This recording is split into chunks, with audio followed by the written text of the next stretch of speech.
한 유튜버가 사건 가해자들의 신상 위험하게 정보를 추격하고 잇따라 그걸 공개했습니다. 돈벌이로 사이버 활용하는 게 레카 적절하는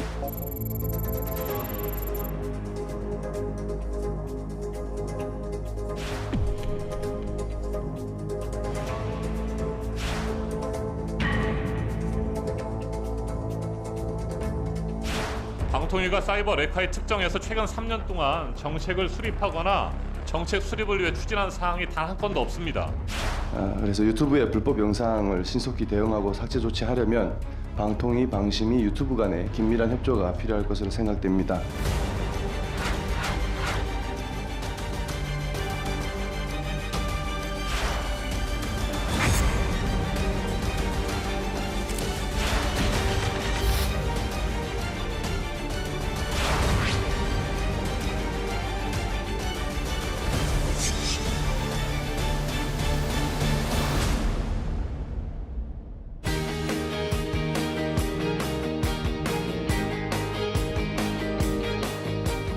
여러분 안녕하십니까? 정관용입니다.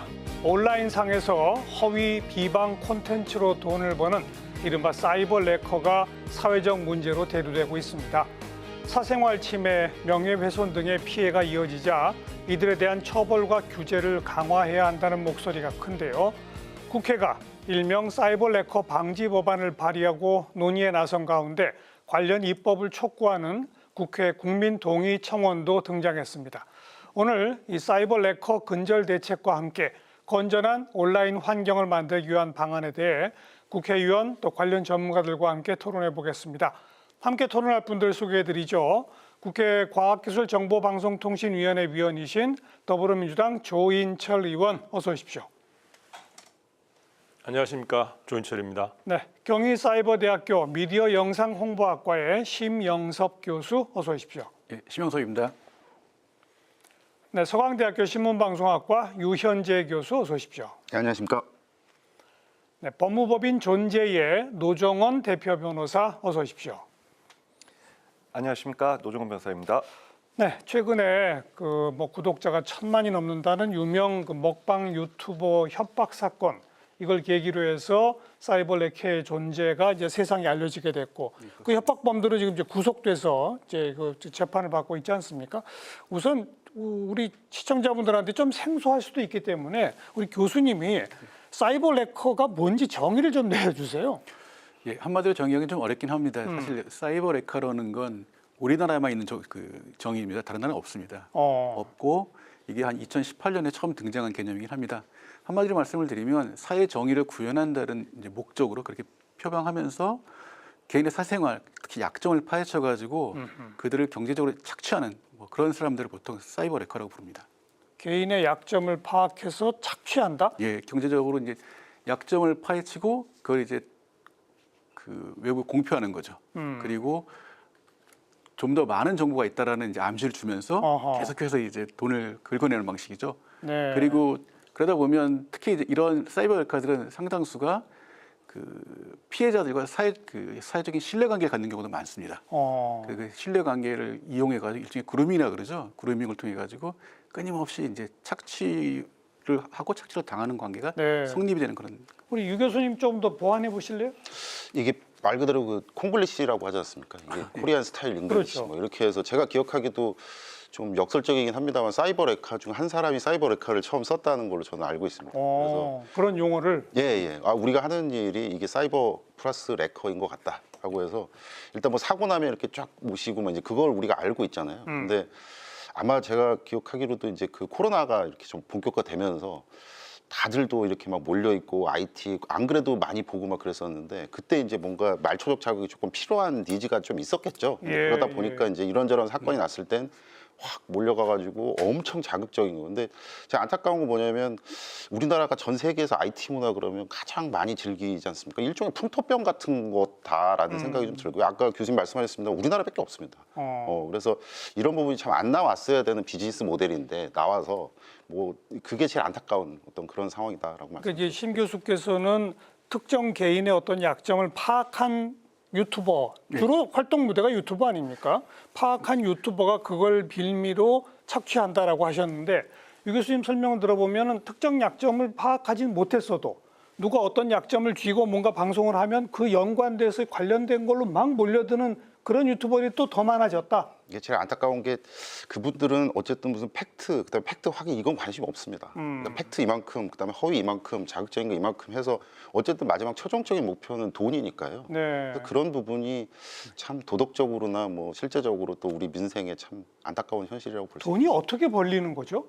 여러 가지가 있는데요. 일단은 첫 번째가 이제 광고비가 벌리고, 그다음에 이제 기본적으로 조회수가 늘어나면 광고비가 더 커지고. 그렇죠. 조회수 그 채널과 관련된 돈이 지급이 되고요. 근데 그게 이제 그 정확하게 우리가 알 수는 없지만 예를 들어서 이제 플랫폼이 여러 가지가 있는데 예를 들면 유튜브다라고 하면 그 채널에서 뭐가 하나하나 조회가 되면 이제 돈이 뭐가 예. 과금이 되겠고 그다음에 이제 일정 수준이 되면 뭐 아시겠습니다. 뭐 100만, 10만 되면은 막 여기 골드, 실버 이렇게 붙지 않습니까? 그렇죠. 그러면 그때부터 이제 본격적으로 수익이 이제 몇천 단위로 올라간다라고 볼 수가 있을 것 같습니다. 그러면 그때 이제 광고도 붙고 광고비 그리고 우리가 다 알고 있는 것처럼 개인 후원금 있지 않습니까? 이제 그렇죠. 그게 세금이 이제 정확하게 파악이 되느냐 안 되느냐 뭐 이런 건데 그런 다양한 상황에서 돈을 벌어가는 굉장히 좀 난감한 비즈니스 모델이라고 생각을 할 수가 있겠습니다. 또 그렇게 해서 또 그렇게 운영되는 유튜브 채널이 인기를 끌게 되면 구독자가 많아지게 되면 또 별도의 협찬 광고가 막 붙죠. 어마어마하죠. 그죠? 네,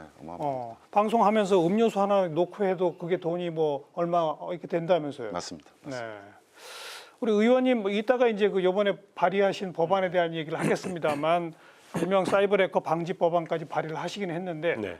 의원님도 처음에는 잘 모르셨죠? 이런 일이 벌어지고 있다는 거. 사실이죠. 그러니까 뭐 사이버 레카라는 용어 자체도 좀 생소했었고요. 그렇죠. 왜냐하면 실제로 뭐 어떤 조사 보고서를 보니까 우리나라 한 절반 정도가 이제 사이버 레카라는 게 뭐다라는 것을 인지하는 정도고 대부분의 국민들은 아직도 모르는 상태입니다. 근데 이번 기회에 통해서 이제 대부분 다 알아졌을 것 같은데 그 우리 저 교통사고 났을 때 견인차들이 그 견인차들이 달려가는 그 견인차를 레카라고 하지 않습니까? 그렇죠. 그 모습을 상상해 보면 될 것 같습니다. 그래서 그 어떤 사건이 벌어졌을 때 특히 유명인들이 이제 어떤 안 좋은 불미스러운 예. 일이 생겼을 때 가장 먼저 달려가서 그것을 촬영하고 콘텐츠화 시켜서 방송을 하는 거죠. 이러면 과정에서 이제 수익이 생기는 이런 거로 그렇죠. 지금 그렇습니다. 대략 이런 식으로 활동하는 사람들이 몇 명이나 되는지 추산은 됩니까? 누가 좀 알고 계세요 혹시? 추산은 어려울 것 같습니다. 어렵죠. 왜냐하면 이게 사실은 사이버 레카라는 현상이 그 2018년 코로나 전국 뭐 비슷할 때 나왔다라고 할 수는 있지만 그 이전에도 유사한 것들이 많이 있었습니다. 예컨대 이제 온라인상에서 우리 흔히 사이버 언론이라 부르는 건 그런 경우도 실제 취재를 하거나 어떤 기사를 생산하는 정보를 생산하는 게 아니고 누군가 생산을 갖다가 조금 변형해가지고 흔히 낚시성 이 제목만 던져가지고 그렇죠. 돈을 벌잖아요. 예. 그런 수익 구조가 유튜버한테 같다고 보시면 되는 겁니다. 그러니까 얼마나 많은 그 등록되어 있는 사이버 레커들이 있는가, 혹은 그 인플루언서가 있는가라는 걸 사실 파악하기는 어렵습니다. 하기 어렵죠. 예, 네. 실제로- 일시적으로 활동하다 또 안 하기도 하고. 예, 맞습니다. 네, 실제로 저희가 이제 법안 발의하고 이제 준비하는 과정에서 그 방통위에도 물어봤습니다. 예. 도대체 뭐 사이버 레카라는 거 이런 것들이 통계를 만들고 관리를 하느냐라고 물어봤더니 전혀 안 한다는 거예요. 그러니까 물론 사이버 레카라고 하는 것 정의 자체가 이제 개념이 어렵기도 해서 그렇겠지만 전반적으로 어떤 이런 거에 대한 인플루언서에 대한 이런 것들에 대한 전반적인 어떤 관리 체계가 아직 준비가 안 돼 있는 건 사실인 것 같습니다. 네. 우리 노 변호사님이 조금 아까 얘기가 나왔던 그 유명인들을 대상으로 한 공격, 거기에 피해를 입는 그런 유명인들을 대리한 경험들이 여러 건 있으시다고 들었습니다. 그죠? 예, 그렇습니다. 어떤 피해들이 발생을 하는 겁니까? 예를 들자면 사례를 좀 들어주시면. 예, 일단은 이제 구 가로세로 연구소에 연예부장 김용호라는 유튜버가 가장 대표적인 사례인데요. 예, 유명한 연예인 예를 들어 뭐 박수홍 씨, 김건모 씨, 한예슬 씨 같은 탑급의 연예인들의 허위 사실을 비방 방송합니다. 그리고 워낙 유명한 연예인들이니까 방송이 막 몰립니다. 방송이 몰리고 그 연예인들은 치명적인 이미지에 타격을 받습니다. 방송계의 특성상 시청률에 민감하기 때문에 어떤 부정적인 이슈가 발생할 수 있는 연예인의 캐스팅을 꺼리게 되거든요. 그 그 부정적인 이슈의 의혹이 다 해소될 때까지는 사실상 방송이 불가능한 상황까지 됩니다. 예. 예.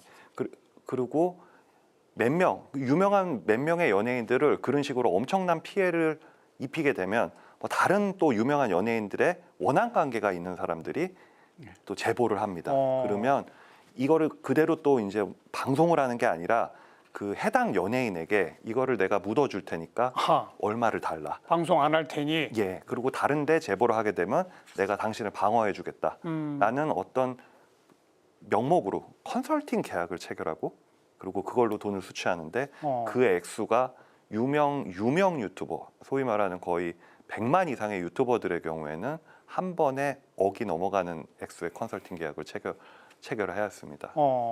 현재도 많이 있었고 그리고 이번에 유명 먹방 유튜버 예. 쯔양 씨를 공갈 협박해서 구속된 유튜버 3인방들도 예, 이런 방식으로 협박 공갈을 해서 구속되게 되었습니다. 네. 협박해서 묻어줄 테니 돈 내라 정도를 넘어서서 컨설팅 계약까지 한다? 예. 만약에 제가 묻는 대신 예 그리고 다른 사이버 레카에 공격이 들어오면 내가 너를 보호하겠다. 약간 어떻게 보면 조폭의 보호비와 유사한 예 명목으로 돈을 뜯는 거죠. 네. 또 그밖에 또 어떤 피해들이 발생합니까? 그 아까 말씀하셨는데요. 예전에 이제 사이버 레카가 그 약간 작을 때 규모도 작고 그다음에 일부가 활동하고 막 그러던 시기에는 비즈니스 모델이 간단했습니다. 예를 들어서 내가 이러이러한 거 들었어. 근데 내가 이거 터트려. 그러면 이제 조회수가 늘어나는 개념이었지 않습니까? 그런데 지금은 내가 이러이러한 걸 아는데 내가 숨기는 대가로 돈을 요구하는. 이번에 이제 그 찌양과 관련돼서 지금 구속된 사람들이 다 이제 그런 케이스가 됐고요. 그렇죠. 이게 또 오프라인으로 나와서 공갈 협박까지 이어졌기 때문에 이번에 또 검찰도 나오고 막 좀 그랬지 않습니까? 그러니까 예전에는 일정 유명인이 희생자가 될 수밖에 없는 구조긴 했어요. 그러니까 이제 얼굴이 알려지고 그다음에 누군가의 어떤 아까 말씀하셨습니다마는 실제로 어떤 영화에선가 나왔던 것 같은데 진짜로 나쁜 것도 중요하지만 나쁘다고 사람들이 생각하는 게 제일 중요해라고 하는 거죠. 그러면 계속해서 사람들은 확증 편향을 키워갈 거고. 근데 그런 상황인데 지금 안타까운 건 뭐냐면 일반인들도 그러니까 준 일반인들도 지금 희생양이 될 수도 있고 타겟이 될 수 있다라는 겁니다. 네. 뭐 누구나 유튜브를 통하면은 다 인지도가 올라갈 수 있지 않습니까? 그러니까 이게 계속해서 진화되고 있는 모습인 것 같아서 빨리 그래서 이제 법도 내시고 특별법과 관련돼서도 좀 빨리 진행이 됐으면 좋겠다라는 생각을 합니다. 실제로 이게 유명인의 이제 상대방이 되는 경우가 공격 대상이 되는 경우도 요즘 빈번하게 벌어지고 있습니다. 유명인 같은 경우는 팬덤이 있기 때문에 그들의 유명인의 상대방, 원한 관계에 있는 상대방을 사이버 레카가 공격해주면 그 팬덤이 또 열광을 하게 되거든요. 그래서 슈퍼챗 수익이 급증하고 조회수도 급증하게 되는. 슈퍼챗이라는 게 후원금이죠? 예, 그렇습니다. 그 구글 유튜브에서 자체적으로 운영하는 예 후원 프로그램입니다. 그렇죠. 예, 일정량의 퍼센티지를 떼고 그 유튜버에게 수익으로 귀속되는 구조를 취하고 있습니다. 네. 착취한다는 의미에서는 사실 유명인뿐만 아니라 일반인에게도 이제 발생하는 피해거든요. 대표적인 게 이게 이제 방송통신심의위원회에서 심의하는 대상 중에 하나이기도 한데요. 이 SNS에 보면 챌린지라는 게 있어요. 그래서 이제 특히 아이들이 예를 들면 상체를 노출한다든지 자기가 올리는 거예요. 영상을 짧은 영상들을. 그 친구들끼리 이제 돌려보는 거죠. 그러다가 이제 그런 게 인터넷에 들어가게 되면 이게 삭제되지 않잖아요. 그러면 이제 그걸 인지한 사람이 협박을 하는 거죠. 너 이걸 네 부모한테 얘기하겠다. 혹은 이걸 학교에 알리겠다는 식으로. 그럼 처음에는 뭐 그 문화상품권을 이제 주는 경우도 있어요. 그게 보니까 학생이 학생을 착취하는 경우도 있고요. 그리고 나중에는 이제 이게 점점 넓어지면 그 자기가 신뢰하는 사람, 예컨대 이제 교사가 학생을 착취할 수도 있고 그런 구조가 만들어지는 거죠. 이건 단지 유명인의 문제만은 아니에요. 모든 사람이 발생할 수 있는 문제라는 거죠. 네. 실제로 발생하고 있고요. 아까 그 변호사님께서 그 유명인 가운데 뭐 박수홍 씨, 김건모 씨 얘기를 꺼냈는데 김건모 씨 경우 제 기억에 무슨 뭐 성폭행을 했다 뭐 이런 건이었죠. 예. 근데 그게 사실 무근으로 입증이 됐습니까? 예, 무혐의로 종결 처리돼요. 종결됐어요? 예. 근데 그게 제가 기억에 벌써 몇 년째 지났는데 예, 4년 전 정도 됩니다. 김건모 씨는 4년 동안 방송에 전혀 볼 수가 없잖아요. 예, 실제로 이슈가 의혹이 해소되기 전까지는 실제로 방송에서 캐스팅이 되지 않습니다. 예, 왜냐하면 시청률에 영향을 주기 때문에 영향을 줄 수 있다는 위험성만 있어도 굉장히 방송가에서는 좀 민감하게 하기 때문에 캐스팅을 하지 않고 그러다 보니까 유명 연예인 입장에서도 굉장히 큰 마음의 상처를 받습니다. 마음의 상처뿐이 아니라 재산상 손실도 어마어마한 거 아닙니까? 예, 그래서 실제로 그런 공격을 당한 경우 굉장히 형편이 굉장히 어려워지는 경우도 굉장히 많습니다. 그리고 실제로 그 엄청난 스트레스 와중에 또 우울증이 발병하는 경우도 굉장히 많고 이로 인해서 또 목숨을 끊은 극단적 선택을 하는. 극단적 선택을 하는 어떤 여성 BJ 분들도 있었습니다. 그렇죠. 여성 분들도 꽤 있었습니다. 뭐 이렇게 특히 유명인들 그러나 요새는 일반인들도 희생이 되는 그런 피해들이 극심한데 검토해 보시니까 예. 현행 법률과 현행 제도상으로는 이걸 어떻게 규제하거나 막을 방법이 없던가요? 현행 제도에 어떤 문제점들이 있습니까? 현행 제도상으로 보면 어떤 형벌적 처벌이나 이런 것들이 가능합니다. 가능함에도 불구하고 실제로 지금 악의적으로 어떤 명예훼손을 하거나 했을 때 최고 7년형 또는 5천만 원 이하의 벌금형까지 가능합니다. 근데 실제로 처벌되는 경우에는 굉장히 극히 낮고 벌금형에 이제 처해지는데 대부분 벌금형 처해지는 경우가 대부분 80% 이상이 되는 것 같습니다.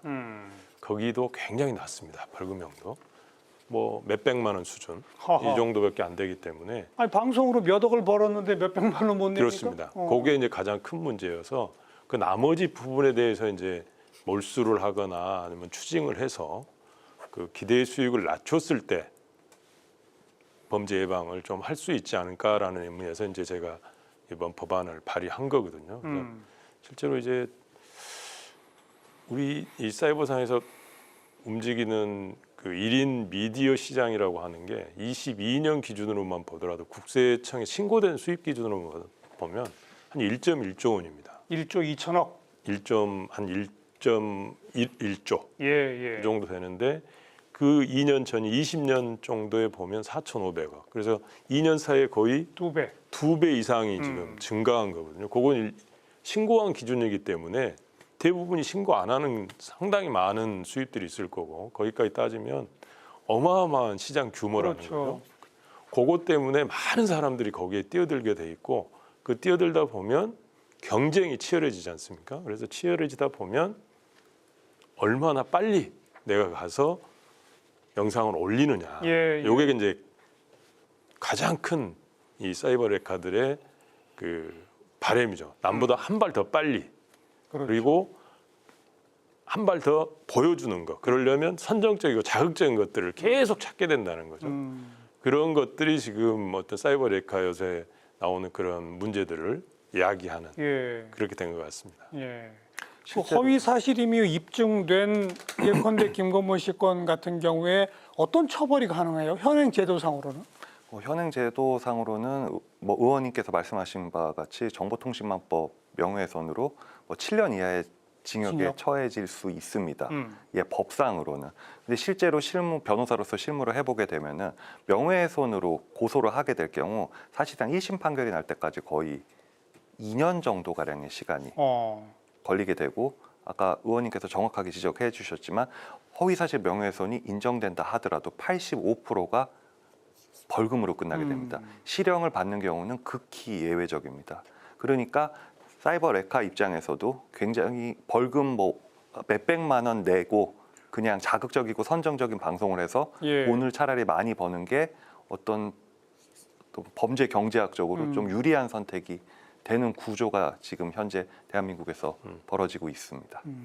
우리 양형 기준이 아마 문제일 거라는 생각도 듭니다. 이제 대법원이 그 마련하고 있는 양형 기준은 보통 이제 존속살인 같이 이제 엄한 범죄에 해당해서 기준을 정하면 그거보다 경미하다라는 이제 범죄에 해당해서는 상당히 낮거든요. 맞아요. 그러다 보면 이 김건모 씨 건 같은 경우도 많이 받아야 1,000만 원 정도밖에 안 나오는 거죠. 벌금이. 실제로 유력 정치인이셨던 송영길 전 의원님께서 허위 성매매 의혹으로 실제로 법원에서 민사 배상 판결을 받으셨는데 액수가 1,000만 원입니다. 이제 어떤 유명 정치인 입장에서 그 정치 생명에 거의 위기가 올 정도의 어마어마한 허위 사실 명예훼손이 발생했음에도 불구하고 벌금 1,000만 원. 벌금 1,000만 원 정도가 거의 상한액입니다. 또 그 재판 결과 나올 때까지 시간은 2년씩 걸리고. 예, 최소 2년이 걸립니다. 어. 예, 실제로 경찰서에 고소를 해서 가보게 되면 예, 그 명예훼손 고소도 엄청나게 많이 요즘 이루어지고 있는데 반해 경찰 인력이 부족하다 보니까 굉장히 수사가 더딥니다. 그리고 궁금한 거는 특정인에 대한 어떤 허위 사실을 최초로 방송한 유튜버가 있어요. 예를 들어서.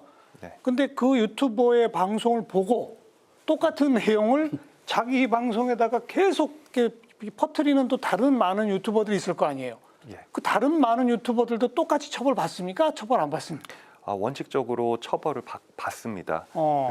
근데 일일이 다 고소를 해야 되는 거죠. 예, 일일이 다 실무적으로 고소해야 되는 문제가 있고 그리고 엄청나게 전파성이 빠르기 때문에 굉장히 중요하고 또 자극적이고 선정적인 유명인의 이슈 같은 경우는 자신의 조회수에 도움이 되기 때문에 삽시간에 유포가 됩니다. 그러니까요. 그리고 문제는 차라리 얼굴을 보여주고 자신의 한국의 이름이랑 뭐 한국의 계좌 후원 계좌라든지 뭐 아이디 같은 것들을 공개하고 하는 유튜버들은 한국에서 처벌이 좀 그래도 뭐 2년이라는 시간이 걸리긴 하지만 가능하지만 얼굴을 가리거나 아예 얼굴이 나오지 않는 상태에서 방송을 하는 유튜버들 같은 경우는 예, 그 모든 개인 정보가 미국에 있기 때문에 예, 미국 법원에 소송을 제기해야 되고 그 액수가 최소 1억이 넘어갑니다. 소송 비용만 1억이 넘어갑니다.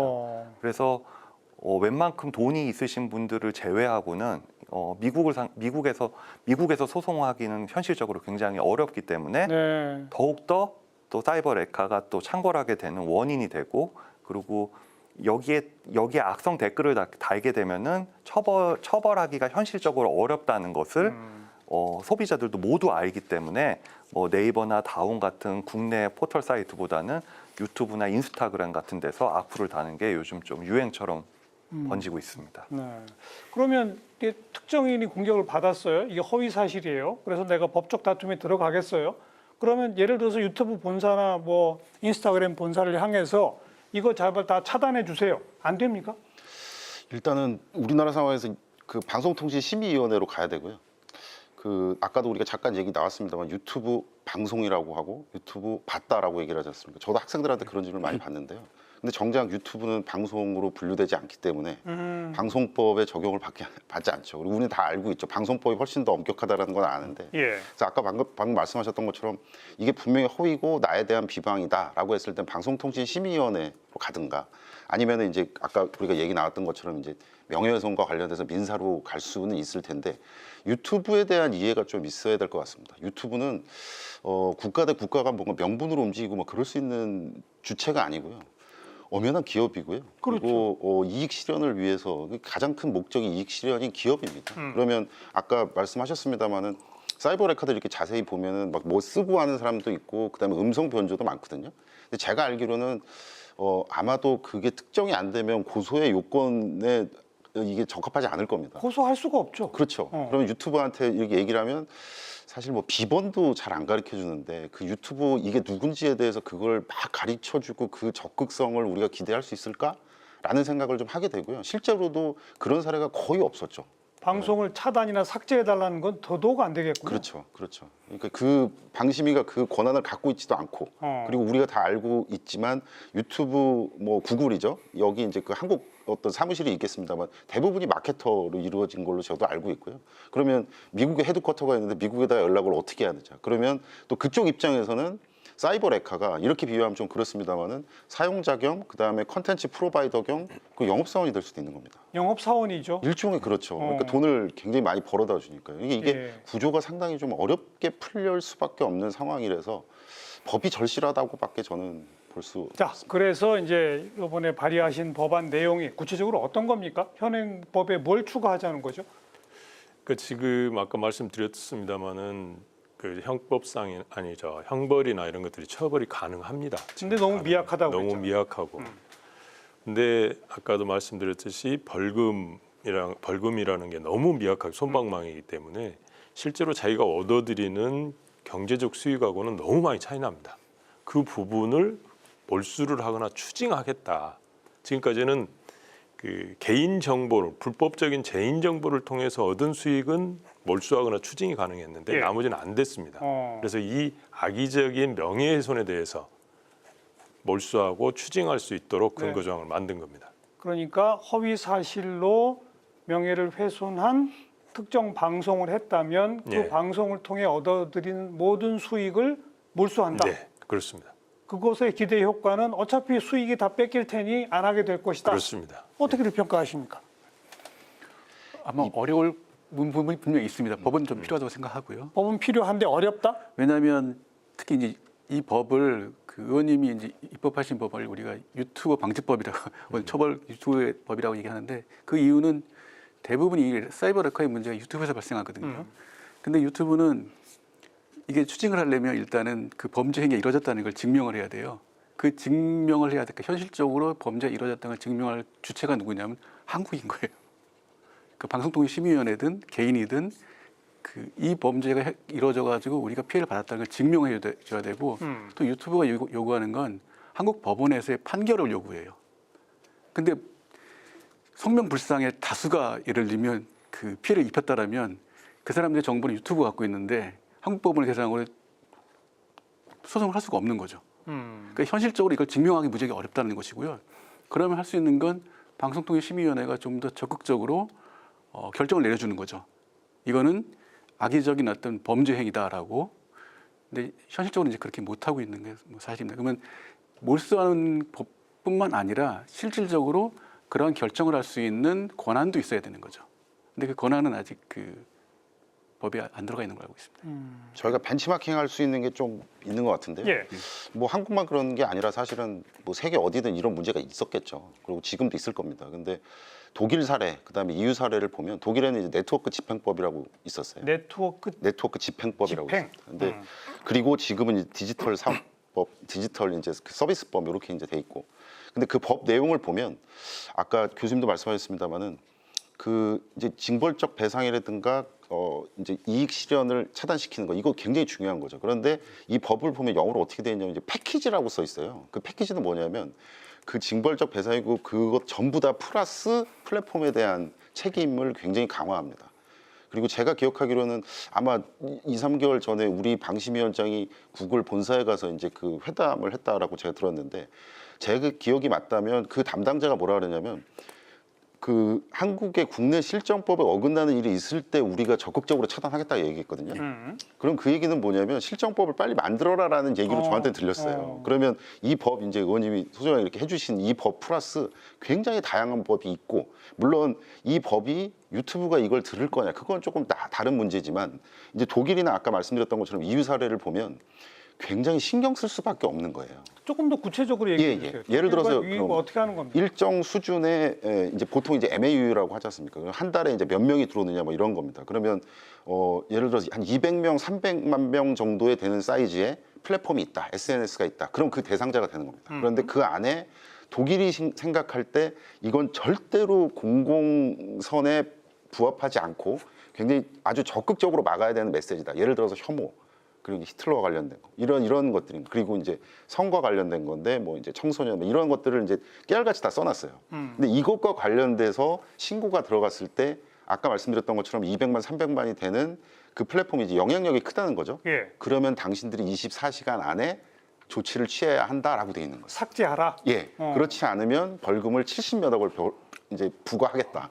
사업자한테. 예라고 하죠. 근데 그 이후에 제가 이렇게 뭐 기사들을 보면 그게 정말 딱딱 이루어졌다라고 보기는 좀 쉽지 않아요. 그런데 유튜브 입장에서 보면 그게 굉장히 강력한 넛지가 되죠. 그렇죠. 이 국가에서는 이렇게 이번에 우리 구제역 사건에서 보면 검찰이 나오고 그리고 이익과 관련된 걸 추상같이 진행을 하니까 이게 구글에서 바로 그 다음날 이렇게 조치가 취해졌지 않습니까? 그러니까 저는 굉장히 좀 뭐랄까 그 영악한 넛지가 필요하지 않을까. 라는 생각이 좀 들어서 넛지를 좀 풀이해 주시면 넛지가 이게 이제 쿡쿡 찌르다 뭐 이런 건데요. 요거 하면 요 페널티가 분명히 있어도 중요한데 아까도 말씀드렸습니다. 유튜브가 기업이라면 우리가 이 말을 안 들어주면 한국에서 어마어마한 돈을 벌어가지 않습니까? 예. 그러면 요즘에 ESG, CSR 말 많이 나옵니다만은 더 이상 한국 소비자들에게 굉장히 나쁜 인상을 주면 우리에게도 안 좋겠다라는 생각이 들고 그러면 광고와 관련돼서도 수익이 줄겠다라고 생각하면 이제 그게 자연스럽게 넛지 효과가 들어서 그러면 우리가 훨씬 더 빨리 조치를 취해야 되겠구나라고 생각을 할 수도 있겠다라는. 네. 우리 변호사님께서 비슷한 취지의 입법 청원을 하셨죠? 예, 그렇습니다. 예, 의원님께서 청원하신 발의하신 의원님께서 발의하신 범죄 수익 전체 몰수 더하기 피해자에 대한 징벌적 손해배상을 골자로 하는 사이버 레카 방지법을 입법 청원했습니다. 예. 저 설명해 주신 거는 이제 그 범죄 수익 몰수고, 예. 그 징벌적 손해배상은 어떻게 되는 겁니까? 예. 아까 말씀드린 바와 같이 그 사이버 레카의 허위 사실로 인한 피해가 막심함에도 불구하고 실제로 법원에서 인정하는 위자료는 1,000만 원 남짓입니다. 실제로 그래서 피해자들은 그 사실상 피해에 대해 피해 복구가 거의 안 되는 것이 현실입니다. 예. 이것은 한국이 전보배상주의라고 하는 피해자가 구체적 손해 자체를 입증해야 되는 법 구조를 취하고 있기 때문인데요. 그렇다면 이 구조를 보완하는 방법으로는 피해자가 자신의 손해를 입증한다 하더라도 그것의 배수로 3배 이내의 손해배상을 설정하게 된다면 피해자에게 어느 정도 피해 복구의 기회를 좀 줄 수 있지 않을까라는 생각에서 징벌적 손해배상 제도까지 포함해서 입법 청원하게 되었습니다. 자, 발의하신 내용에 플러스해서 징벌적 손해배상도 있고 독일이나 EU와 같은 사례로 플랫폼 사업자에게 의무를 강하게 부과하는 입법도 지금 존재하지 않습니까? 그런 입법들은 계획은 없으신가요? 또 그 밖에 또 어떤 것들이 또 필요할지. 예. 지금 말씀하신 대로 좀 DSA 디지털 서비스법 이게 이제 EU에서 이미 시행하고 있고 독일 같은 경우도 아까 말씀하신 대로 하고 있지만 저희 거기에 대해서는 상당한 이제 그 어떤 사회적 합의들이 많이 필요합니다. 사회적 합의들이 더 필요하고 징벌적 손해배상의 문제도 사회적 합의가 상당히 많이 필요한 부분입니다. 왜냐하면 어떤 표현의 자유를 제약한다는 또 이 반대적 논리들이 강하기 때문에 그래서 우선은 사회적 합의가 어느 정도 이루어진 제가 발의한 몰수, 경제적 이익에 대해서 몰수하는, 추징하는 이거를 하고 단계적으로 사회적 합의를 이끌어 나가면서 제도화 시켜 나가겠다라는 게 저희 이제 생각입니다. 표현의 자유라고 하는 논점에 대해서 두 교수님들은 어떻게 생각하십니까? 네, 중요하죠. 표현의 자유 그리고 언론의 자유 중요한데 아까 말씀하신 유럽 법 같은 경우 이제 사실 독일에서도 이제 네트워크 집행법을 만들었지만 적용한 적은 없거든요. 그걸로 처벌한 경우가 없어요. 왜냐하면 실제로 처벌하려면 좀 더 상세한 이제 시행령이라든지 하위 법령들이 필요한데 실제로 처벌을 목적으로 했다기보다는 사업자들의 자율적으로 사이버 공간 내에서의 이 폐해들을 갖다가 없애도록 일종의 어떤 압력이거든요. 이제 그런 게 작동했다고 봐야 되는데 우리하고 좀 큰 차이는 유럽연합은 거의 모든 국가가 혐오와 차별에 대한 금지법이 있어요. 그걸 바탕으로 해서 더하기 형법상 금지된 사항들이 있습니다. 반역이라든지 예를 들면 모욕이라든지 명예훼손 그걸 합쳐가지고 이제 디지털 서비스법을 통해서 이제 규제하는 것이고요. 우리는 근본적으로 혐오와 차별법이 없어요. 금지법이 있는 상태에서 유일하게 있는 게 뭐냐면 성폭력 처벌에 관한 법만 그게 좀 강화돼가지고 그게 이제 오프라인이든 아니면 디지털 공간이든 거기서 발생하는 것들에 대해서는 엄격하게 처벌을 하지만 나머지 부분 이제 예를 들면 요번 같은 경우 이 사이버 레카 같은 경우는 없는 거죠 아직. 그러니까 우리 법에 부족한 부분이 너무 많기 때문에 그거를 해외 사업자들이 이용하는 거거든요. 여기서 이제 사업자에 대한 처벌법을 만든다 하더라도 그에 필요한 기본적인 어떤 다른 법들이 더 보완돼야지만이 이게 같이 연동해가지고 효과를 내는 거죠. 아마 그런 부분이 더 필요하지 않을까 생각이 듭니다. 또 다른 분들. 표현의 자유가 얼마나 중요하겠습니까? 저도 심판과에 있는데 네, 너무나 중요하다는 걸 아는데 그게 정가에 보도가 되면 안 된다고 생각을 하고요. 그리고 이제 EU와 우리는 분명히 다르고 또 독일과 우리나라는 분명히 다를 텐데 이제 거기 정서가 있고 그렇기 때문에 이제 아까 말씀하셨던 것처럼 네트워크 집행법이 있고 그걸 보완하기 위해서 또 디지털 사업법도 나오고 막 그랬었는데 저는 이 말씀을 드리고 싶어요. 우리나라가 전 세계에서 아마 제가 알기로는 스마트폰 보급률 1위일 거예요. 예. 그리고 아마 저도 포함해서 일반인들이 이렇게 무제한 데이터를 쓰는 국가는 별로 없습니다. 그 얘기 뭐냐면 24시간 네트워킹 서로 돼 있다라는 초연결 사회지 않습니까? 그럼 그 얘기는 그 아까 우리가 잠깐 얘기했던 것처럼 진위가 파악되지 않은 어떤 사실이 알려졌을 때 그 타격감은 우리가 보통 이제 뭐 법 이렇게 하고 그럼 저 법은 잘 모르겠습니다만 뭐 온라인 폭력, 사이버 폭력 막 이러지 않습니까? 그러면 그 얘기를 들으면 폭력보다는 조금 덜할 것 같은 거예요. 실제로 안 때렸고 나만 한 것도 아니고 막 이러는데 저는 그 타격감은 10배 뭐 박제된다라고 하지 않습니까? 그러면 그 심각성은 훨씬 더 크기 때문에 저는 우리나라에만 있는 법이 있어야 된다라고 생각해요. 그렇기 때문에 아까 우리가 얘기하는 것처럼 표현의 자유가 굉장히 중요하긴 합니다만 아무 말이나 해야 될 자유는 없거든요. 그리고 그 아무 말이나 해서 상처를 받았을 때 어떠한 일이 벌어지는지에 대해서 저는 법도 중요하지만 또 하나는 이런 프로그램이 많아졌으면 좋겠다는 생각이에요. 예. 왜 그러냐면 그게 얼마나 나쁜지에 대해서 국민들이 알았으면 좋겠어요. 그러니까 저도 사실은 한 번 조회 이거 할 때마다 몇 원씩 그쪽으로 가고 사이버 레카에 가고 저도 회개합니다. 근데 사실 이런 분위기에서 이게 내가 아무 생각 없이 이걸 조회를 하고 이게 분명히 아닌 것 같은데도 진짜인 것처럼 내가 즐기고 있었다라는 게 내가 만약에 들면 저도 잘못한 거예요. 그러니까 이게 얼마나 잘못된 것인지에 대해서 아까 의원님 말씀하셨던 것처럼 사회적 합의가 될 수 있도록 빨리 좀 서둘렀으면 좋겠어요. 이거 어마어마하게 나쁘다. 네. 이런 경종이 좀 있었으면 좋겠습니다. 한국에만 있는 법이라고 표현하셨는데 예. 구체적으로 어떤 법 같은 게 필요하다고 보세요? 네, 저는 뭐 예를 들어서 이런 겁니다. 제가 뭐 그냥 이 비유를 이렇게 들면 어떨까 싶은데요. 우리나라에서 그 미국에 예를 들어서 미국 대학의 신문방송학과에 가면 한국인 교수가 꼭 두세 명씩 있습니다.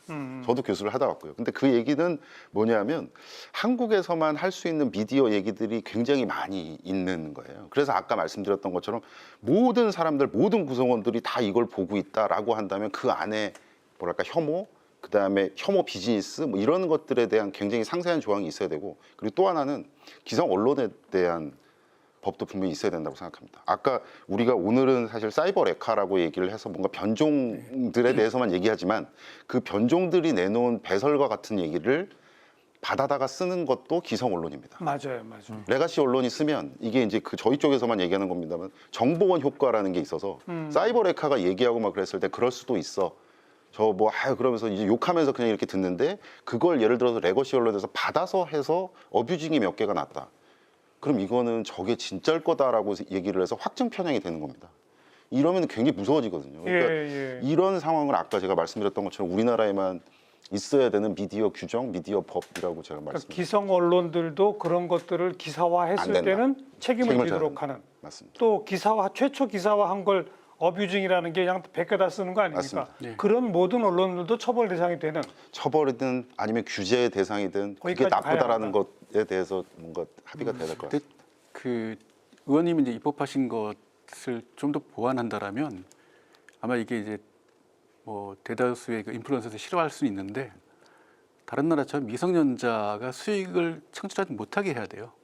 미성년자는 아예 수익을 예. 창출 못하게. 실제로 그 SNS 플랫폼 중에서 그 유튜브는 지금 허용하고 있지만 물론 이제 부모가 이제 후견인이 있어야 되겠지 하지만요. 아예 그 미성년자에게는 그 슈퍼챗이든 뭐든 돈을 못 주게 돼 있는 못하는 그 곳들도 있어요. 또 실제로 유럽연합에 있는 그 일부 국가에서는 미성년자가 수익 행위를 창출하는 행위를 못하게 돼 있는 거거든요. 우리가 법을 만들면 됩니다. 그러면 일단은 상당 부분은 어찌되었든 그 수익 부분이 이제 해소될 것이고요. 예. 또 그렇게 그 벌어들인 수익을 그 특정할 수 있어야 돼요. 세무당국이. 아까 의원님 말씀하셨지만 지금 신고되는 건 전체의 극히 일부거든요. 그러면 어느 정도 이 인플루언서들이 혹은 이 사이버 워커들이 돈을 버는지를 알아야 되거든요. 그렇죠. 우리 세무당국이 그걸 파악하지 못한 상태에서 몰수한다라면 아마 그것도 일부만 몰수가 가능한 생각입니다. 그런 어떤 세무적인 부분들을 좀 더 촘촘하게 만드는 게 더 효율적인 그 통제가 되지 않을까 생각이 듭니다. 근데 그 수입을 포착 못 하나요? 왜 못 하죠? 변호사님 잘 아실 것 네. 같은데. 뭐 원칙론적으로 국세청이 좀 의혹을 가지고 파보면은 결국은 계좌로 받기 때문에 예. 파악은 할 수 있을 텐데 현재 뭐 사이버 레카에 대한 인식이 전 국민이 지금 점점 알아가고 있는 단계지 이거의 폐해와 위험성에 대해서 아직 컨센서스가 아직 이루어진 것 같지 않습니다. 그래서 국세청의 역할도 굉장히 중요하다고 생각합니다. 실제로 후원 계좌를 통해서 받는 거는 개인 계좌를 통해서 받는 경우가 많고 또 이 후원 경우에는 계좌는 공개해야 돈이 들어오니까 당연히 공개될 수밖에 없잖아요. 예, 그렇습니다. 그럼 당연히 소득세 과대 대상이 돼야 되겠지만 예. 실제로 세무조사를 통해서 추징되는 경우는 있긴 있지만 많지 않습니다. 실제로 자영업자나 법인이나 개인 계좌를 통해서 받다가 걸리게 되면은 굉장히 큰 추징을 당하게 되는데 그렇죠. 유튜브 쪽 관련 종사자들한테 있어서는 아직도 좀 이런 부분들이 좀 엄정하게 지금 대응을 하지 못하고 있는 상태입니다. 그리고 추가로 아까 유 교수님께서 되게 좋은 말씀을 주셨는데 초네트워크 사회, 즉 국민과 국민 간에 굉장히 연결고리가 굉장히 실시간으로 더 링크가 굉장히 강해졌다라는 의미인데요. 예. 현재 우리나라의 법 체계는 생명과 신체의 위협에 대해서는 굉장히 엄정하게 대응하고 그리고 명예나 재산에 대해서는 생명과 신체는 안 해도 이제 살 수는 있지 않냐라는 약간 고전적인 초 네트워크 사회 이전의 법 체계를 가지고 있습니다. 그리고 국민들의 인식도 대부분 이제 변화하고는 있지만 아직 기존의 인식대로 살아가고 있고요. 근데 현재 다툼이나 분쟁의 양상은 옛날과는 달리 물론 백주대낮에 살인이 일어나는 경우도 있고 흉악한 강간이 일어나는 경우도 있고 인신매매가 일어나는 경우도 간혹 있지만 현실적으로 그런 안전 부분은 되게 많이 확보됐고 길 가다가 갑자기 칼에 맞아서 무슨 굉장히 상해를 입거나 살인을 당하거나 이런 걱정은 보통 안 하고 살아가기 때문에 요즘의 공격과 분쟁의 양상은 명예살인의 형태로 나타나고 사이버 공간에서 사이버 공간에서 그 사람의 명예를 살인해서 그 사람의 사회적 지위를 떨어뜨리는 왜냐하면 생명과 신체의 안전은 어느 정도 확보됐다라는 전제하에서 그렇게 이루어지고 있습니다. 왜 이런 방식이 빈번하게 이루어지냐면 법상 처벌이 옛날 수준의 처벌이 되고 있기 때문에 상대방을 명예살인을 하더라도 실제로 상대방한테 초 네트워크 사회에서 치명적인 어떤 타격을 줄 수 있지만 나한테 오는 불이익은 굉장히 적기 때문입니다.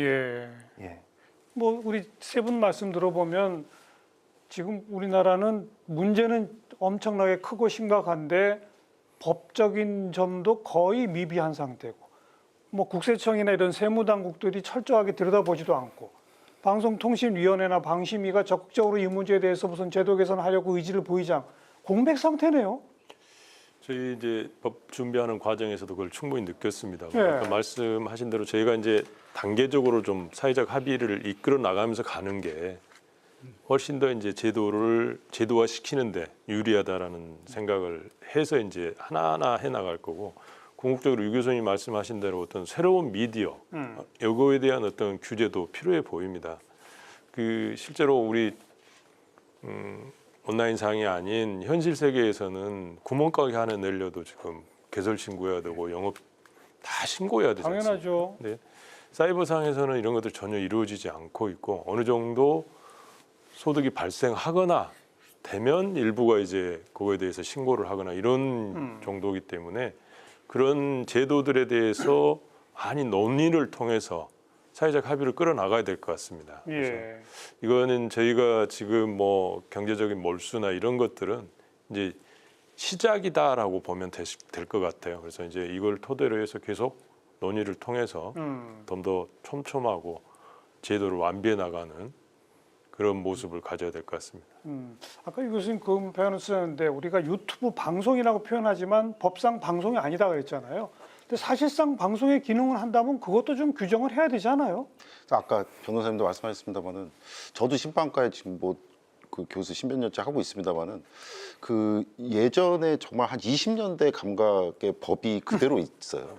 그리고 기관도 방송통신위원회, 방송통신심의위원회 막 이렇게 있지 않습니까? 그리고 뭐 아주 현실입니다만 제대로 기능하지도 못하고 있고, 우리가 그런 것들이 좀 안타까운 거죠. 아까도 제가 여러 번 말씀드렸습니다만 정말 우리나라 사람들만 이렇게 초연결 사회를 사는데 우리나라에만 있는 법들이 한 30개, 40개는 있어야 되는데 지금 사실 그게 잘 안 되고 있습니다. 그리고 의원님 혼자 나오셔가지고 제가 이렇게 좀 외람되기도 합니다만은 이게 이거 미디어는 어마어마한 민생입니다. 예. 이거 다른 데서 무슨 민생을 찾고 이러는 게 아니라 미디어는 정말 민생 그 자체거든요. 그러면 제가 외람됩니다만 국회 토론회 몇 번 이제 미디어와 관련돼서 여러 번 가보면 여당 의원이 만약에 이걸 주최를 했다 그러면 야당 의원이 안 계세요.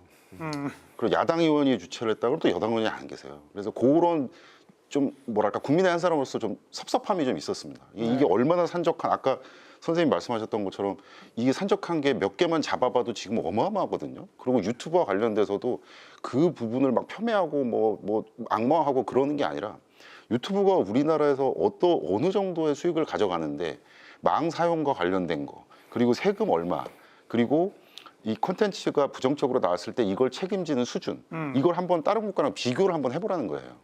우리가 이렇게 계속해서 저자재로 있을 필요는 없을 것 같다는 생각이 너무 많이 드는데 그걸 앞장서서 해줄 분들이 의원님을 비롯한 아니 뭐 국회도 국회입니다만 맞습니다. 정부는 왜 가만히 있죠? 그러니까 말입니다. 저는 뭐 때문에 바쁜지 모르겠습니다만 아무튼 빨리 좀 이루어졌으면 정부 내에서도 이해관계가 충돌하죠. 어떤 충돌이요? 예컨대 이제 컨텐츠에 대한 그 규제 권한을 누가 갖고 있느냐, 그게 문체부냐, 방통이냐, 아니면 과기정통 분야 가지고 세 부처가 또 경합을 하고 있고요. 허허. 그러니까 우리나라 필요한 건 사실은 미디어법 제정이거든요. 지금 아까 변호사님 말씀하셨고 교수님 말씀하셨지만 방송이란 개념은 이미 꽤 오래 전에 규정한 개념이고 지금은 또 다른 사업자들이 나왔잖아요. 그런 사업자들에 대한 규정이 있어야지만이 그럼 이 사업자들이 사회적 어떤 책무를 수행해야 되는지를 부과할 수 있거든요. 근데 지금 아직 법이 제대로 마련되지 못하고 있고 그러다 보니까 이제 비어 있는 공간이 많은 것이죠. 거기다가 정부 입법을 하게 되면 세 부처의 입법 아닌 오면은 각 부처는 또 의원님들한테 찾아가서 또 각자 로비를 해요. 이게 병합해서 이루어지지가 않으십니까? 결국은 이제 정부 여당과 야당이 같이 미디어법을 만들기 위한 공동의 작업이 필요하고 국회의장님이 제안하신 것처럼 그런 특별위원회 필요하다고 생각됩니다. 네, 그렇죠. 미디어의 개념 규정부터 달리 해야 되는 거죠. 그렇죠, 맞습니다. 그렇죠? 예.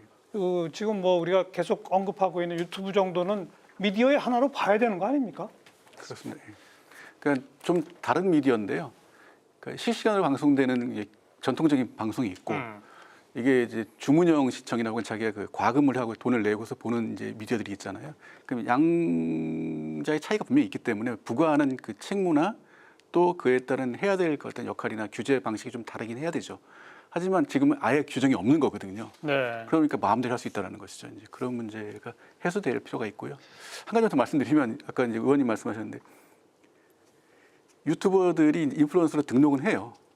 그리고 이제 물론 조그마한 동네 가게처럼 문제는 뭐냐면 후원금을 받으면 이거를 이제 신고하지 않아도 돼요. 우리나라 기본법은 1,000만 원 이하는 신고를 안 해도 됩니다. 공익적 목적으로 받는 후원금의 경우. 예. 후원금이 이제 공익적 목적으로 사이버 레커들이 주장하는 게 공익적인 사업이거든요. 사회적으로 이러한 문제들 자기들이 밝힌다, 그런 행동을 한다. 예. 그런 목적이기 때문에 이제 공익적인 활동으로 기금을 받았다고 하게 되면 1,000만 원 이하이기 때문에 이제 자기들은 빠져나가는 거예요. 1,000만 원 넘으면은요? 해야죠. 그거는 기부금법상 반드시 해야 됩니다. 근데 신고만 하면 과세 대상은 아닙니까?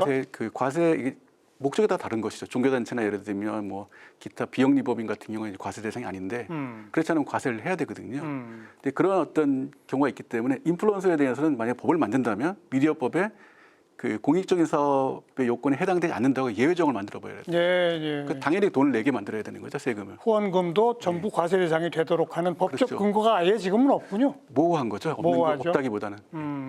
소비자 입장에서 우리나라 미디어와 관련된 규정이 얼마나 어이없는지 제가 그냥 뭐 연구자의 한 사람으로서 생각하면 간단히 좀 하나 말씀드리면요. 예를 들어서 뭐 새로 이사를 갔습니다. 새로 이사를 갔으면 요즘에 이제 IPTV 들어오고 이제 텔레비전 설치해서 이제 사업자가 와가지고 그걸 연결을 시켜주지 않습니까? 그러면 보통 우리가 최근에 즐길 수 있는 건 230까지 뭐 330까지 막 그럴 거예요. 채널이 쫙. 근데 예전에는 그 채널에서 어떤 특정한 채널을 제가 보고 싶으면 연락을 해서 제가 돈을 내고 뭐 예를 들어 성인이 봐야 되는 방송이면 그거를 다 제가 프로세스를 다 해서 제 개인 정보를 주고 그러고 넘어갔지 않습니까? 그런데 지금 우리나라 가만 생각해 보시면 지금 국회 지금 이러고 우리가 토론하고 있는 이 채널도 있지만 이 채널에서 조금만 넘어가면 OTT도 보고요, 케이블도 보고요, 온갖 사업자를 우리는 다 볼 수 있습니다, 유튜브를. 예, 예. 그러면 여기서 뭐 예를 들면 선거와 관련된 뭐 이 심의 수준이 상당히 다르겠죠. 그러면 그 심의 수준이 예를 들어서 OTT이기 때문에 괜찮다? 소비자 입장에서는 똑같습니다. 똑같죠. 안방에서 보는 것도 똑같고요. 물론 이제 뭐 예를 들면 뭐 그 비밀번호를 걸어놓는다. 저희 집만 그런지 모르겠습니다. 대부분 비밀번호도 0000으로 해놓습니다. 그러면 그냥 청소년들이 볼 때는 다 똑같다라는 말인 거죠. OTT가 됐든 뭐가 됐든. 그런데 그 심의는 다 다른 거예요. 심의는 다 다르니까 이게 너무너무 현실적이지 않고 20년, 30년 전에 했던 게 그대로 우리가 쓰고 있으니까 예. 이런 부분이 좀 안타깝다라는 생각을 하게 됩니다. 뭐 아까부터 얘기가 나왔습니다마는 어찌 보면 초연결 사회로 특히 뭐 유튜브라고 합시다. 유튜브를 또 가장 많이 보는 국민이 우리나라인데 유튜브 본사 입장에서 보면은 다른 어떤 나라보다 중독돼 있는 나라인데 그 나라에 관련된 법은 없는. 그러니까 자기 마음대로 하는 거네요. 우리 의원님 다 차근차근 가겠다고 했습니다만 너무 과제는 산적한데 요만큼 조금만 가신 거 아니에요? 그러니까 저 오늘 토론하다 보니까 제 어깨가 더 무거워지는 그러니까요. 것 같습니다만은 그 근본적인 어떤 고민 좀 해봐야 될 것 같습니까? 지금 이제 그 아까 초연결 사회 속에서 이 사이버 공간 내에서 예. 우리가 어떻게 윤리성을 확보해 나가고 이런 걸 해야 될지 좀 더 진지한 고민들이 좀 필요해 보입니다. 그래서 거기에 들어있는 이해 당사자들이 너무나 많기 때문에 거기에 얽혀 있는 것들을 다 합의하고 토론하는 네. 과정들이 그리 간단해 보이지는 않습니다. 아마 우리 두 분 교수님들이 많이 도와주셔야 될 것 같은 생각 들고요. 뭐 지금까지 나온 얘기는 그냥 대충만 정리해도 단순히 허위 방송을 통해 얻은 수익금을 몰수한다 요 정도가 아니라 미디어에 대한 성격 규정부터 새롭게 해서 새로운 규제가 들어가야 될 것이고 동시에 그런 요즘에 그 다양한 신종 미디어를 통해서 엄청난 수익을 얻는 사람들에 대한 철저한 과세가 가능하도록 하는 법적 근거도 필요할 것 같고 뭐 건드릴 것들이 굉장히 많을 것 같네요. 자, 여기서 잠깐 오늘 주제에 대한 데이터의 흐름 어땠는지 살펴보고 마무리 토론 이어가겠습니다. 빅데이터 이슈 분석 김시원 아나운서가 정리해드립니다. 빅데이터 이슈 분석, 사이버레커를 키워드로 빅데이터를 분석했습니다. 지난 7월 20일부터 8월 18일까지 한 달 동안 뉴스, 커뮤니티, SNS 등에서 집계한 총 정보량은 약 5,300건입니다. 뉴스 정보량의 추이를 살펴보면 7월 26일 정보량이 가장 많았습니다. 이날 유명 유튜버를 협박해 수천만 원을 갈취한 혐의를 받는 사이버 레커들이 구속됐다는 뉴스가 이어졌는데요. 이후 이들이 단체 대화방 등에서 범행 대상의 관련 정보를 공유하는 등 조직적으로 움직인 정황이 포착되며 사이버 레커들의 위법적인 행태가 수면 위로 떠올랐습니다. 이어서 사이버 레커 관련 연관어를 살펴보면 수익, 협박, 처벌 등을 볼 수 있습니다. 유튜브에서는 조회수가 곧 수익으로 이어집니다. 그러다 보니 조회수를 올리려고 자극적인 영상이나 허위 정보를 유포해 이득을 취하는 유튜버들이 늘어났는데요. 이들을 일컬어 사이버 레커라는 신조어가 생겨난 겁니다. 일부 사이버 레커는 여기서 그치지 않고 유명인에게 접근해 치부를 폭로하겠다고 협박하고 이를 폭로하지 않는 조건으로 돈을 갈취한 혐의를 받고 있습니다. 온라인에서 허위 정보 유포나 혐오 표현을 규제할 법적 수단이 미비하다는 지적도 나옵니다. 대검찰청 자료에 따르면 지난해 정보통신망법상 명예훼손으로 접수된 사건은 8,700여 건인데요. 구속 기소된 피의자는 9명, 대부분은 벌금형에 그쳤습니다. 다음으로 사이버 레커의 감성 키워드를 분석하겠습니다. 지속적, 조직적 등 중립 감성어 사이에서 부정 감성어 혐의와 피해, 허위 사실 등을 볼 수 있습니다. 사이버 레커로 인한 피해가 잇따르면서 국회도 대책 마련에 나섰는데요. 더불어민주당 조인철 의원은 온라인상의 악의적 명예훼손에 따른 수익을 몰수할 수 있도록 하는 정보통신망법 일부 개정안을 대표 발의했습니다. 신동우 국민의힘 의원은 다른 사람을 비방할 목적으로 동영상을 제작해 경제적 이익을 얻을 경우 기존 형량에서 50%를 더 가중 처벌하는 내용의 법안을 발의했습니다. 지금까지 사이버 해커를 키워드로 알아본 빅데이터였습니다. 네, 방금도 이 조회수가 곧 수익이다 이런 표현이 나왔습니다만은 아까 유 교수님께서 뭐 스스로 고백하셨듯이 자극적인 제목들이 있으면 나도 클릭했다. 나도 결국 조회수를 늘렸고 그들의 수익을 올렸다. 이거 아닙니까? 근데 어떨까요? 그걸 뭐 범국민운동으로 이런 거 보지 맙시다. 뭐 이렇게 할 수 있을까요? 그거 좀 너무 추상적이고 어려울 것 같은데요. 어떤 국민 문화를 좀 바꾸는 그런 어떤 접근법은 없을까요? 오늘 뭐 법과 제도 얘기만 했습니다만, 유 교수님.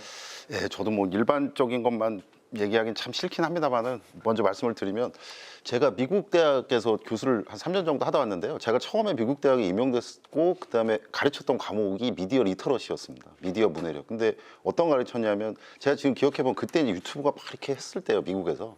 그러니까 이게 미디어가 참 양면이 있다.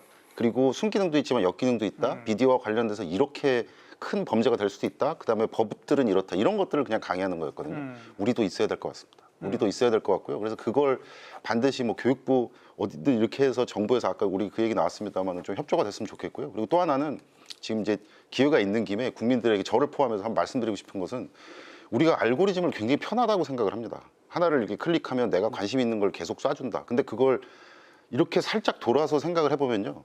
예전에 그냥 종이신문이 있었을 때 그리고 방송 1번부터 막 이렇게 했을 때 지핑 했을 때 그때 우리가 무의식적으로라도 획득할 수 있었던 다양성을 뺏어버리는 시스템이 알고리즘입니다. 그렇죠. 이런 역기능에 대해서 반드시 좀 알아봐 주시고 그리고 사회적으로 누가 봐도 이건 굉장히 혐오 비즈니스를 하는 사이버 레카다라고 하면 정말 허벅지 꼬집으면서 참으셔야 되지 않을까. 저부터 그렇게 하겠습니다. 네. 미디어 리터러시 교육은 우리도 하고는 있는데 너무 미약하죠. 맞습니다. 또 어떤 게 우리 변호사님 좀 말씀해 보시면. 예. 10대, 20대들은 실제로 레거시 미디어를 소비하지 않는다고 합니다. 정통 미디어. 정통 미디어들을 소비하지 않는다고 합니다. 실제로 유튜브를 통해 모든 정보를 지금 습득하는 세대고 이 유튜버는 접근하는 방식은 기존의 어떤 언론의 다른 변종의 형태가 아닌 어떤 새로운 문화와 새로운 생태계로 접근해야 될 것 같습니다.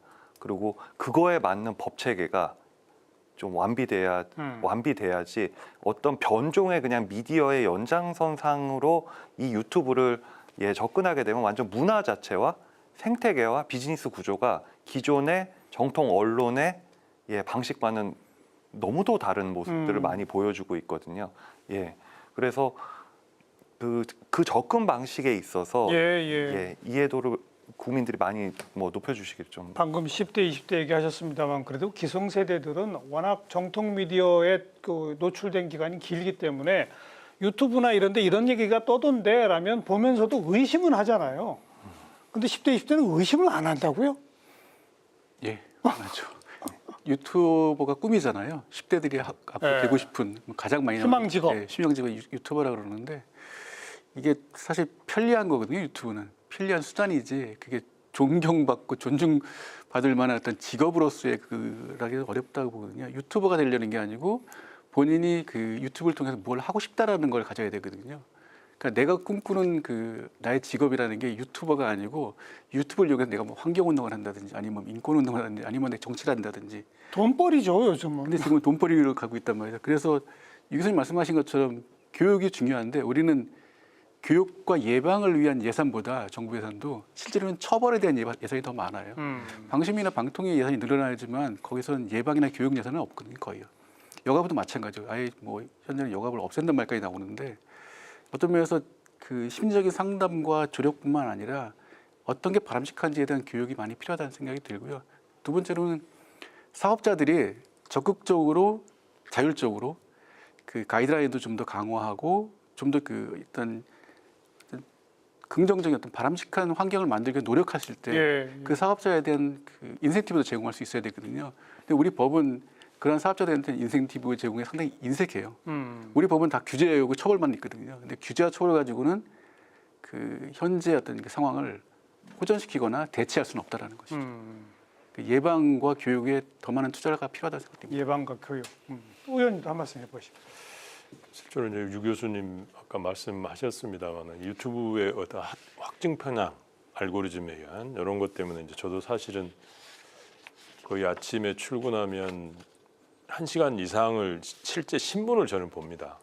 다양한 종이신문을 그냥 보는 편인데 요새 뭐 학생들이 그건 보는 거는 거의 없는 것 같고, 맞아요. 예, 그 뭐 유튜브가 훨씬 더 편하고 스마트폰이 편하기 때문에 안 보는 것 같고 그런 측면에서 보면 이제 미디어 교육들이 상당히 중요하다는 생각이 들거든요. 그래서 근데 현실적으로 지금 우리 정부나 이런 데서 하고 있는 거 보면 뭐 방통위도 일부 좀 하고 있고 문체부도 좀 일부 하고 있고 교육부도 일부 좀 하고 있을 겁니다. 하고 있을 텐데 그게 어떤 집약적으로 어떤 체계적으로 안 되죠. 안 돼 있는 이런 상태입니다. 그래서 저희가 좀 살펴봤더니 지난 21대 국회에서 미디어 교육 진흥법을 어느 분이 발의를 하셨었더라고요. 예, 예. 근데 이제 그게 폐기됐는데 이 미디어 교육들이 이제 그 중요성들이 계속 커지면서 프랑스 같은 경우는 이미 초중등 과정에 이미 정규 과정으로 집어넣었고 이번에 잘 아실 거예요. 영국에 이번에 뭐 굉장히 시끄러운 사회적 폭동까지 일어났던 네, 가짜뉴스 때문에. 그것 때문에 이 미디어 리터러시 교육을 강화하겠다라는 지금 뭐 그런 방침으로 좀 흘러가고 있는 것 같습니다. 네. 그래서 우리도 어떤 좀 종합적인 어떤 교육 체계를 만들 그런 어떤 법적인 제도 완비하는 것도 하나 검토해야 될 상황인 것 같습니다.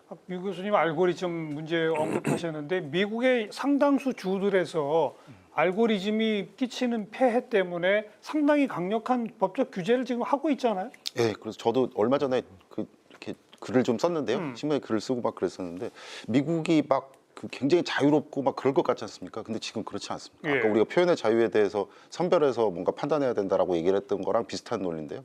일부 주는 SNS 못 보게 합니다. 그렇죠. 그러니까 이게 SNS와 관련돼서 여기서 어떠한 콘텐츠가 갔을 때 특히나 10대 청소년이 봤을 때는 굉장히 악영향 그리고 그게 그냥 뭐 그럴 것이다라는 어떤 윤리적 명분 이런 게 아니라 실제적으로 피지올로지컬한 아주 그 의학적으로도 뭐 검증이 된다고 하거든요. 그래서 이제 못 보게 한다는 거예요. 그러니까 이 정도의 뭔가 극단적인 어떤 뭐랄까 결정을 할 수 있을지는 잘 모르겠습니다. 그런데 그럼에도 불구하고 이게 나쁘고 이게 뭐 좋고 막 이런 부분에 대해서는 조금 더 명확하게 할 수 있으면 좋겠다. 근데 그게 가장 중요한 게 아까 그 교육과 오늘 얘기를 많이 한 법이다라는 그렇죠. 생각을 하게 됩니다. 한마디로 폐해는 우리가 더 심한데 미국이나 유럽만큼도 안 하고 있다는 거죠. 그게 핵심입니다. 어깨가 더 무거워지죠 이제? 예.